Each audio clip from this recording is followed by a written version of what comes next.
Dans cette librairie spécialisée dans le manga près de République, parmi les ouvrages, un présentoir attire l'œil, celui de Gogo Golden Voice, l'œuvre de l'auteur Emash.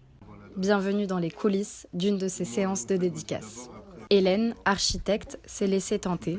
Pour elle, la dédicace implique un enjeu sur le rapport de l'artiste envers ses lecteurs. J'en suis certaine, il y a beaucoup de talents en France et je suis même ravie que ces personnes soient accessibles au public. Ça permet de dynamiser encore plus l'envie de lire aux enfants, de lire et de dessiner aussi. C'est la première fois que Kaku no Kuni, ouvert par Martine et Clotilde, accueille un événement en son sein, une symbolique forte pour cette dernière. À partir du moment où on vend des livres, on a envie de rencontrer aussi les auteurs, mais c'est vrai que quand on vend du manga, c'est un peu compliqué. Ça permet aussi de montrer que le manga, c'est pas que japonais. Il y a aussi pas mal de français. On connaît Radiant, mais il y en a d'autres, donc on méconnaît trop. Gabriel est lui aussi libraire de profession, mais c'est en tant que client qu'il est venu acheter un tome. Le soir où je l'ai acheté, je l'ai lu en rentrant chez moi, c'était trop bien. Je l'achète pour un pote justement qui est dessinateur, donc je lui montre que y a des trucs très cool qui se font en auto-édition.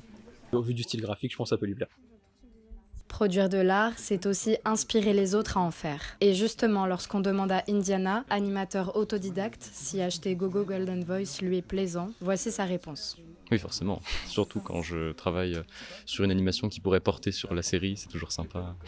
On a décidé de se concentrer vraiment sur l'intrigue principale, sur le prologue, entre guillemets. On a donc demandé à Emash qui a accepté avec plaisir. On souhaite réaliser environ 5, voire 10 minutes.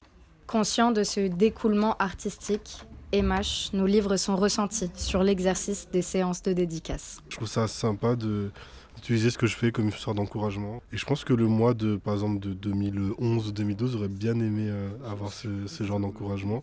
Et pour pousser à créer, je pense que c'est le plus important. De me dire que je peux recevoir un avis qui est sincère, c'est un aspect que j'aime beaucoup du coup dans ces dédicaces-là. C'est un truc que je connaissais pas, j'en ai jamais fait avant. C'est un monde à part, c'est quelque chose que je fais avec plaisir.